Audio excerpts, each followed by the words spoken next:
যে দেওয়ার সে আপনি যত্ন না করলেও আপনাকে দিবে, আর যে না দেওয়ার তার আপনি যত যত্নই করুন না কেন তার কাছ থেকে ফিরতে হবে আপনাকে শূন্য হাতে। আর এই কথাটা কেন বলছি, এই কথাটা বলার একটা কারণ আছে। আমি অনেকবার মিষ্টি কুমড়ার গাছ লাগিয়েছি আর অনেক যত্নও করেছি, কিন্তু কেন জানি না মিষ্টি কুমড়া হয়নি। অনেক সুন্দর গাছ হয়েছে, শাক খেয়েছি, কিন্তু মিষ্টি কুমড়া হয়নি। এই প্রথম নিজে নিজে একটা মিষ্টি কুমড়া আমার মাচায় হয়েছে। অন্য একটা গাছের গোড়ায় মিষ্টি কুমড়ার দানা আর চিলকা আমি দিয়েছিলাম, পচে সার হবে সেই কারণে। তো সেখান থেকে দানা থেকে বোধহয় একটা গাছ হয়েছে, আর গাছটা মাশাল্লাহ অনেক সুন্দর বড় হয়েছিল। আর 3টা মিষ্টি কুমড়া হয়েছে। তো একটাই আজকে আমি পেরে আনলাম রান্না করার জন্য। মিষ্টি কুমড়ার সাথে সবচাইতে বেশি যায় ইলিশ মাছ আর চিংড়ি মাছ। আজকে আমি ইলিশ মাছ দিয়ে কুমড়োটা রান্না করব। তো কুমড়াটা কাটতে গিয়ে আমার অনেক সমস্যা হয়েছে, অনেক বড় কাটতেই পারছিলাম না, অনেক জোরাজোরি করার পর পারছিলাম না, পরে উপরের বোটাটা আমি ফেলে দিয়েছি। ফেলে তারপরে অনেক শক্তি দিয়ে তারপর কুমড়াটা কেটেছি।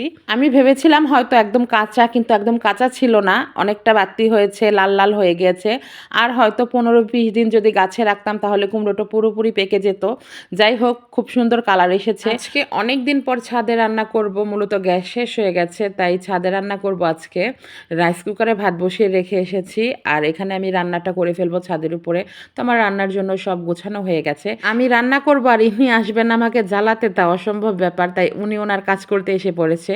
তো আমি আমার মতো সব কিছু গুছিয়ে নিচ্ছি। হলুদ মরিচ লবণ মেখে নিলাম মাছগুলোতে, তেল গরম করে তেলে দিয়ে দিলাম, মাছগুলো খুব ভালো করে ভেজে নিচ্ছি। দেখুন ব্যাকগ্রাউন্ডে আমার শখের গাছগুলোর কি অবস্থা। 1 মাস বাড়িতে ছিলাম না, হাজব্যান্ডের দেশের বাড়িতে গিয়েছিলাম বেড়াতে। তো সেখানে 1 মাস থাকার কারণে গাছগুলোতে পানি দিতে পারিনি, যত্ন করতে পারিনি, তাই গাছগুলো শুকিয়ে গেছে। গত পরশু রাতে আমি বাসায় এসেছি। তো এসে আগে আমি সবার আগে গাছে পানি দিয়েছি। যাদের গাছ আছে, যারা গাছপ্রেমী তারা বোঝে যে গাছ যদি একটু নষ্ট হয়ে যায়, একটু শুকিয়ে যায়, পানির অভাবে কত কষ্ট লাগে। তো গাছগুলো আমার হয়তো ঠিক হয়ে যাবে, পানি দেওয়ার পর একটু ঠিক হয়েছে। কথা বলতে বলতে আমার মাছ ভাজা হয়ে গেছে। সেই তেলেই আমি পেঁয়াজ কুচি দিয়ে দিয়েছি। পেঁয়াজগুলো একটু ভাজা হলে তার মধ্যে দিয়ে দিয়েছি হলুদের গুঁড়া, মরিচের গুঁড়া, আর তারপরে কিছুক্ষণ ভেজে পানি দিয়ে দিলাম। আর কোনো মশলা দেইনি। ইলিশ মাছে কিন্তু আদা রসুন বাটা বা জিরা বাটা দিলে ইলিশ মাছের গন্ধ নষ্ট হয়ে যায়। তাই ইলিশ মাছে আমি বেশি কোনো মশলা ইউজ করি না, শুধু হলুদ মরিচ লবণ। হলুদ মরিচ কিছুক্ষণ কষানোর পর আমি মিষ্টি কুমড়াগুলো দিয়ে দিচ্ছি। আর মিষ্টি কুমড়া কিছুক্ষণ আমি কষিয়ে তারপরে দিয়ে দেবো ঝোল।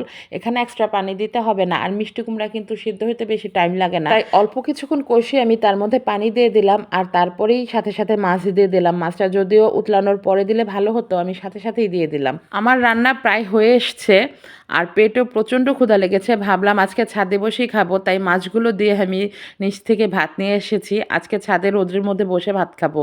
তো এই তো আমার রান্না হয়ে গেছে। আর আমার মতো শীতকালে কে কে রোদে বসে ভাত খেতে পছন্দ করেন তা অবশ্যই কমেন্টে জানাবেন।